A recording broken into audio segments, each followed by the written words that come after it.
Pamumuhay na karapat-dapat sa kaharian ng Diyos. UVCC Daily Devotion written by Pastor Victor Tabilisma sa likha at tinig ni Sevgi Karina Saltin. 1 Corinthians 6 verse 9.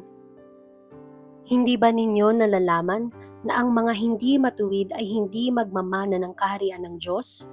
Huwag kayong padaya, ni ang mga immoral, ni ang mga sumasamba sa Diyos-Diyosan, ni ang mga nangangalunya, ni ang mga nakikiapid sa kapwa lalaki. Pagbubulay-bulay. Tinatawag tayo ng Diyos na talikuran ng kasalanan at mamuhay ng banal bilang mga tagapagmana ng kanyang kaharian. Ang talatang ito ay isang malinaw at seryosong paalala tungkol sa epekto ng patuloy na pamumuhay sa kasalanan.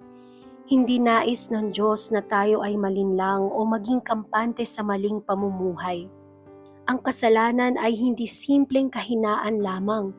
Ito ay bagay na sumisira sa ating relasyon sa Diyos at naglalayo sa tao sa kanyang kalooban.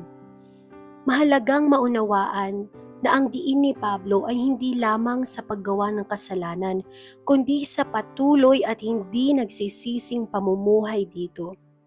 Ang Diyos ay banal at bilang kanyang mga anak, tinatawag din tayong mamuhay sa kabanalan. Hindi tayo iniligtas ni Kristo upang manatili sa dating pamumuhay, kundi upang magbago at magkaroon ng bagong buhay. Kasabay ng babala, makikita rin dito ang biyaya ng Diyos.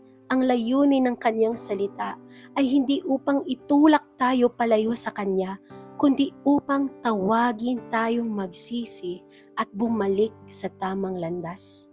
Walang kasalanang hindi kayang patawarin ng Diyos para sa taong tunay na nagsisisi at lumalapit kay Kristo. Sa panahon ngayon, maraming impluwensya ang nagtutulak sa tao na tanggapin at gawing normal ang kasalanan. Ngunit, bilang mga mananampalataya, tinatawag tayong mamuhay ayon sa katotohanan ng Diyos, kahit taliwas ito sa pamantayan ng mundo. Ang tunay na kalayaan ay hindi ang pagsunod sa laman, kundi ang pamumuhay na sumusunod sa Diyos. Gagawin ko. Iiwasan ko ang anumang uri ng kasalanan at hahayaan kong baguhin ng Diyos ang aking buhay araw-araw. Pagninilay na tanong, may mga bahagi ba ng aking buhay na kailangan kong isuko at pagsisihan sa harap ng Diyos? Paano ko mapapanatili ang aking pamumuhay na banal sa gitna ng impluwensya ng mundo?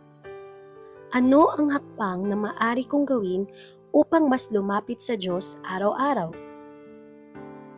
Tayo'y manalangin. Panginoon, salamat po dahil mahal ninyo ako at nais ninyo akong mamuhay ng banal.